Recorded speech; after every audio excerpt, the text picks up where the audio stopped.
February 3rd, 2025. We find ourselves trackside on this Monday morning alongside CPKC's Shreveport Terminal. At milepost 565, we're on the south side of the city in the area called Forbing. We look north and spot a distant headlight closing in. It has just cleared the diamond shared with Union Pacific's Reeser Subdivision. This is none other than the Belle, which has recently departed from its home in the Shreveport yard. Today, we will be following the business train and, of course, that gorgeous set of Kansas City Southern F units for around 200 miles down to Beaumont, Texas. Here we see KCS 2 with a high ball through Forbing.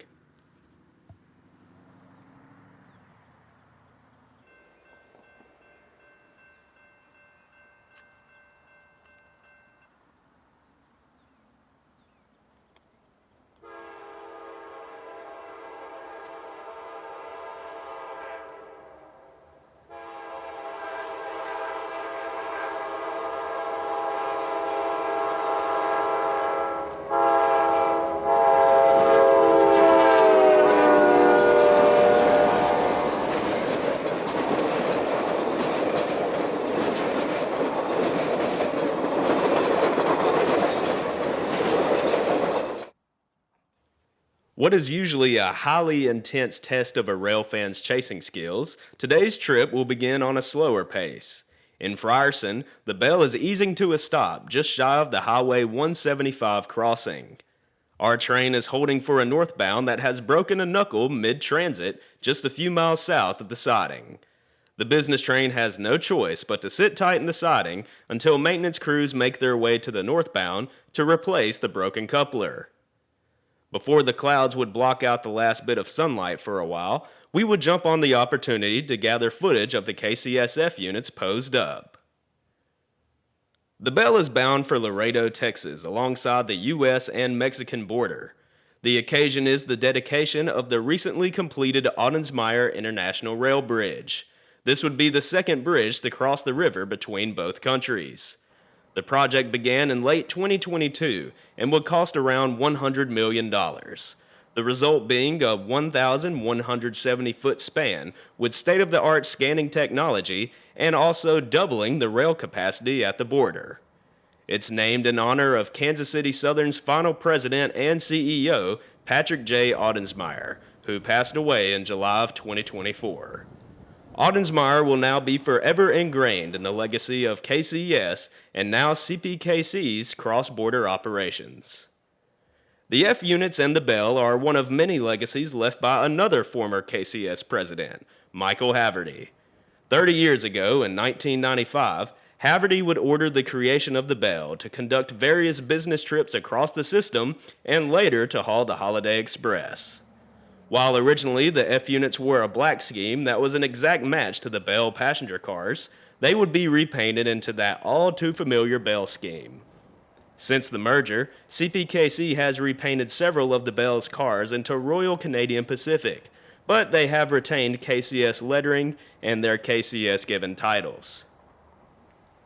Notice how the consist is flipped with the observation and dome car on the head end. This is a deadhead move. High-standing executives and guests will board the train in Laredo for the ceremony and enjoy the ride back up to Shreveport. Laredo currently does not have a Y, so the Heritage Operation Team must build the train in reverse in Shreveport so that the power can simply run around to the opposite end to pull the train back north. Our northbound freight has had its coupler replaced, so it is back together and on the move. As the Beaumont to Shreveport Daily Manifest approaches, the engineer of the Belle will move up to the south end of the siding to await clearance to proceed to Texas.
The manifest would stop before clearing the switch into the siding, forcing the business train to stop once again. While there are probably some perfectionists that wouldn't be happy with documenting the Belle in its reverse configuration, we would be ecstatic for the opportunity since KCS2 would be leading. Even though we have shot this train close to around 20 times by now, this would actually be the first time chasing it with KCS2 in the lead. We'd also like to give a shout out to the friendly engineer who activated the gyro light for us after our conversation with him. Typically, the most experienced crews are assigned to the Belle, and our engineer today is not lacking any at all. He has over 34 years under his belt. We'd like to thank him again for his friendliness and wish him safe travels out there on the rails. M277 is now moving up and has cleared the switch, so now the main line belongs to KCS2. As soon as the green signal is given, it's time to highball southward. With the 2-hour delay here in Frierson, the Belle has some time to make up and is authorized to roll at track speed the entire way south. Before we get going here, you're authorized for me for 59. Alright. Then we finally get back going. That is speaking up to 59. That is all correct, though. That is all correct.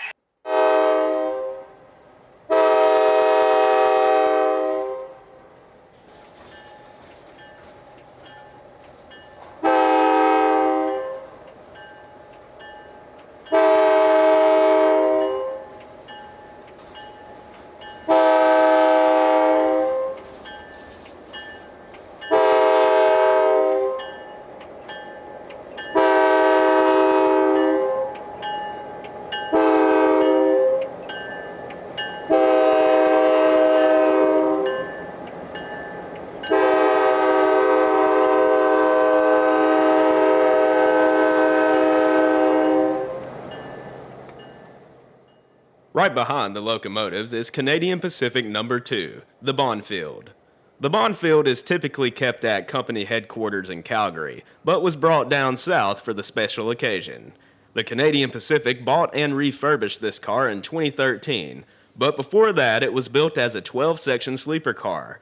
Now, it acts as the presidential car.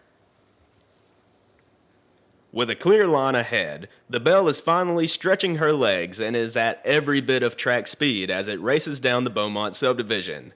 The train has just cleared Mansfield and is on the approach to Benson.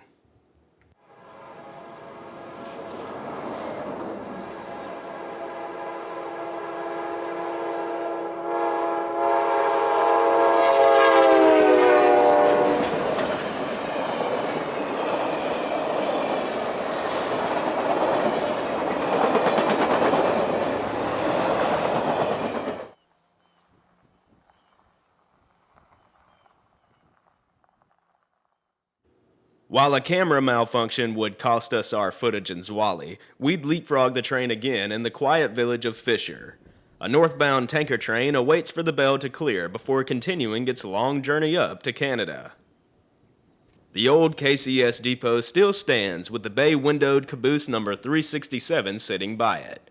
Scenes like this with that classic passenger train rounding the corner brings a feeling of nostalgia, of the golden era of railroading.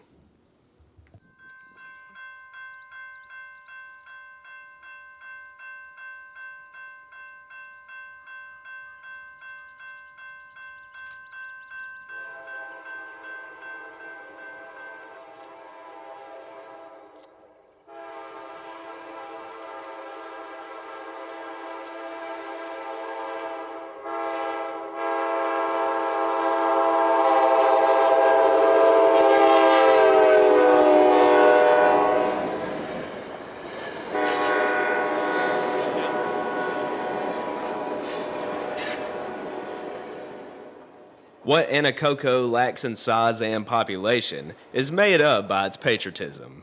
A long line of American flags stand along the right-of-way all throughout the year.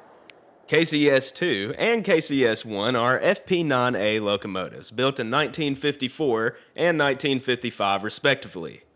Both would originally serve the Canadian National before later being sent to Via Rail to continue passenger service throughout Canada.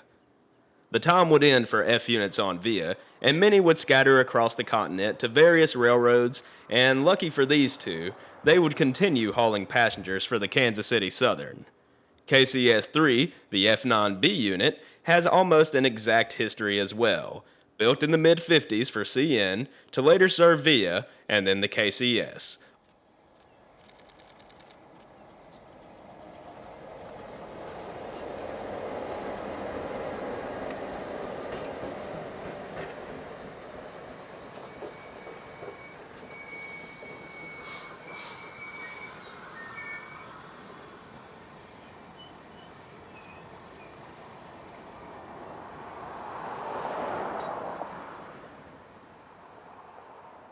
The Belle would stop for a few minutes to allow a train to the south of us get in the clear before advancing into Leesville.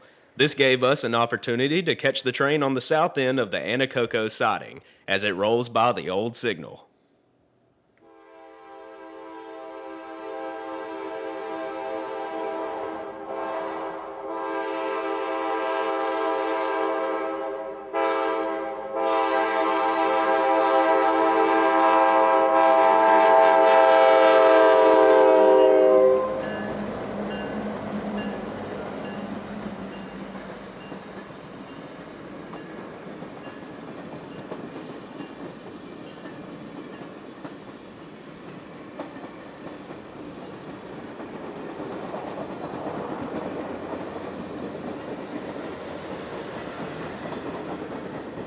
That's crazy.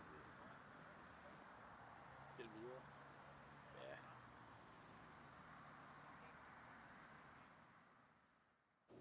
It's not really a true chase along the Beaumont subdivision if you leave out the best KCS depots still standing in Louisiana.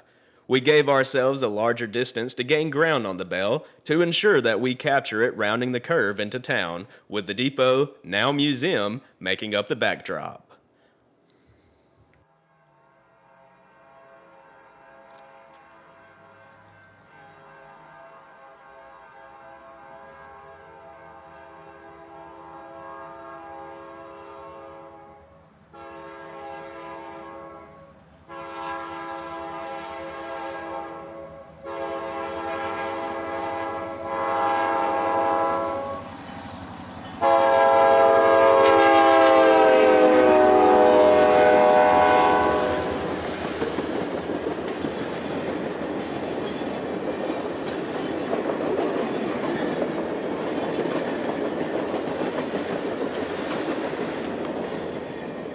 Approaching the Texas state line, the main line is completely straight from DeQuincy to most of the way to Beaumont. Here we see KCS2 back up to track speed as our engineer continues to put on a show for the cameras.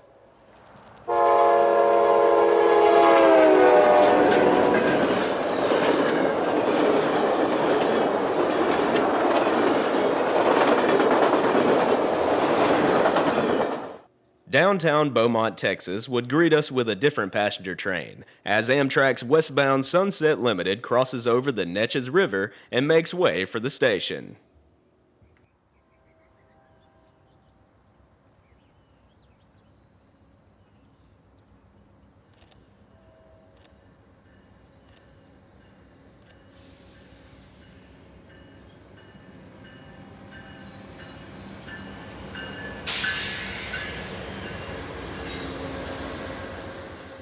The Belle is currently just a few miles away in the town of Vidor, with a fresh crew in place. From Beaumont, CPKC trains must utilize trackage rights over Union Pacific rails to get through Houston and back to CPKC rails in Rosenberg. While CPKC has the Belle on the top of the priority list during moves, UP sees it as just another train. UP dispatch would allow a local to cross over the Neches River before lining a route for the KCS2.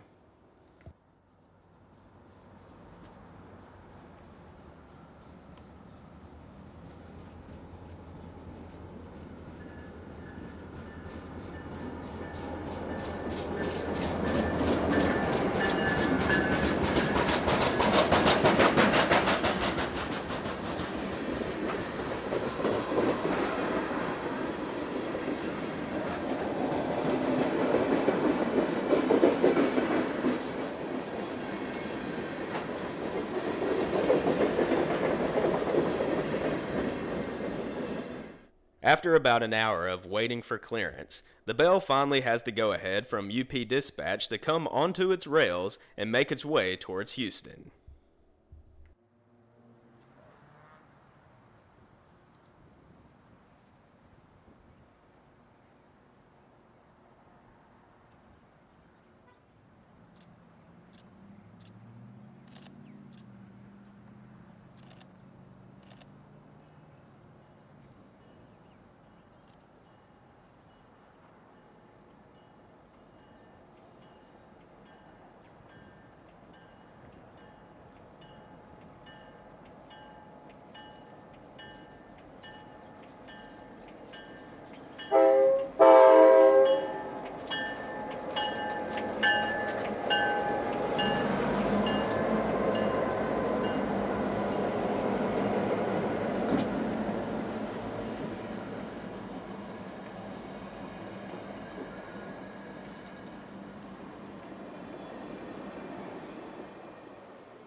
Beaumont is where we would call the chase a success and make our way back home to North Louisiana.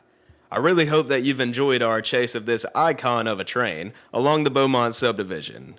Until the next time, my friends, I'll be seeing you somewhere out there along the rails, and as always, thanks for watching.